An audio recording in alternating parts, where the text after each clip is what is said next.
Good afternoon and welcome to WeFM's 3 p.m. news. I am your presenter, Rajiv Providence. First, on the local scene, a group of students from the Barley Technical Institute got hands-on experience in cocktail making during a training session hosted by Gonsalves Liquors Limited in partnership with Ree's Beach House Restaurant and Bar.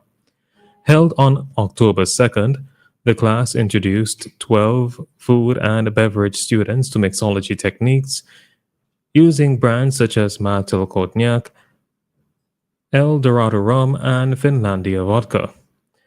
Senior Education Officer for Technical and Vocational Education, Mrs. Hanaway, praised the collaboration for providing a valuable industry exposure.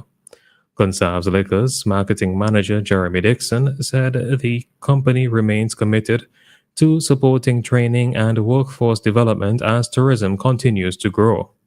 Similar sessions are planned for students of the Camden Park and Georgetown Technical Institutes in the coming weeks. Taiwan's ambassador to St. Vincent and the Grenadines, Fiona Fan, has reaffirmed her country's strong and growing partnership with SVG during celebrations marking Taiwan's 114th National Day. Speaking at a reception this week, Ambassador Fan highlighted key areas of cooperation, including public safety, agriculture, healthcare, and education. She pointed to the installation of 320 CCTV cameras and an AI-powered police security analytics center, as well as the Young Farmers Training Program and the construction of the Annisvale Acute Care Hospital. The ambassador also emphasized Taiwan's support for youth development, noting that more than 12,000 Vincentian students have received Taiwan bursaries, and over 300 have studied in Taiwan through scholarship programs. Ambassador Fan thanked Prime Minister Dr. Ralph Gonsalves and his government for their continued support of Taiwan in the international community, and reaffirmed Taiwan's commitment to peace, democracy, and shared prosperity in the Indo-Pacific region. Still on the local scene, 38-year-old security guard Donald John of New Montrose was arrested and charged with assaulting a 39-year-old staff nurse in Kingstown on October 6th. Reports indicate that John pushed a computer which struck the nurse on her forearm. He appeared before the Kingstown Magistrates Court on Wednesday, pleaded guilty, and was bonded for 6 months in the sum of $500.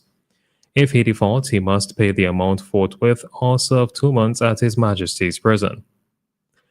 Meanwhile, 25-year-old laborer Rafiq Delpesh of Victoria Village was charged with assault and damage to property after allegedly squeezing a woman's neck and hitting her head, causing bodily harm. He also reportedly damaged her Samsung Galaxy A15 cell phone during the incident. Delpesh appeared before the Calico Magistrates Court on Wednesday and was ordered to undergo a 2-week evaluation at the Mental Health Center. The matter will be reviewed on October 28th. On to news in the region. As Trinidad and Tobago prepares for Monday's national budget, debate is mounting over whether the government should lower fuel prices or pursue the long-planned liberalization of the liquid petroleum market. The policy, first proposed in 2021, would allow retailers to set their own margins while removing fixed pump prices, with subsidies for vulnerable households remaining in place. Current prices for super, premium, and diesel have stayed at $6.97, $7.75, and $4.41 per liter since September 2022, despite falling international oil prices. Owner Dealers Association President Raval Chattergoon said lower pump prices could ease household costs, boost consumer spending, and reduce transportation costs across industries, but fiscal constraints remain a challenge. He also highlighted transparency issues in the fuel distribution system.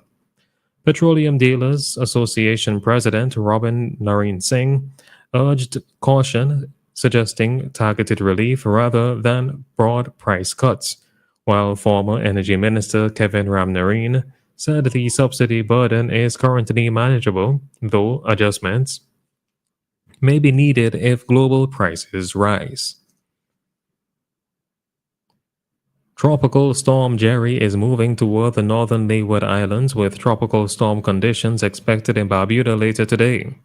A tropical storm warning has been issued for Barbuda, while watches remain in effect for Antigua, Anguilla, St. Kitts, Nevis, Montserrat, St. Barthélemy, St. Martin, St. Martin, Saba, St. Eustatius, and Guadeloupe.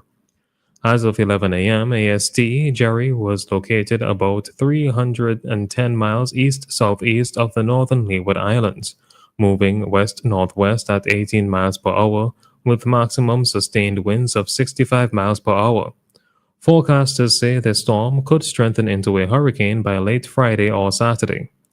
Rainfall totals of 2 to 4 inches with isolated amounts up to 6 inches are expected, raising the risk of flash flooding in low-lying and mountainous areas. Dangerous swells are also forecast, bringing life-threatening surf and rip currents. Finally, on the international scene, Pope Leo has issued his first major document calling on world leaders to take urgent action to help immigrants and address global inequality. The 104-page apostolic exhortation focuses on the plight of the poor and the moral failures of modern economic systems. The document was originally drafted by the late Pope Francis before his death in April, and completed by Pope Leo, the first U.S. Pope. In it, Leo condemns border walls and policies that reject migrants, echoing Francis's past criticism of U.S. President Donald Trump's anti-immigration stance. Where the world sees threats, the church sees children. Where walls are built, she builds bridges, the Pope writes. He adds that in every rejected migrant, it is Christ himself who knocks at the door of the community. Pope Leo also warns that growing inequality and moral decay threaten global stability, saying, either we regain our moral and spiritual dignity or we fall into a cesspool. The document reaffirms many of Pope Francis's priorities, including compassion for migrants, economic justice, and moral renewal in the face of a profit-driven world. This has been WeFM's 3 p.m. news. I have been your presenter, Rajiv Providence. Join us again at 5:30 for WeFM's evening news, and we thank you for listening.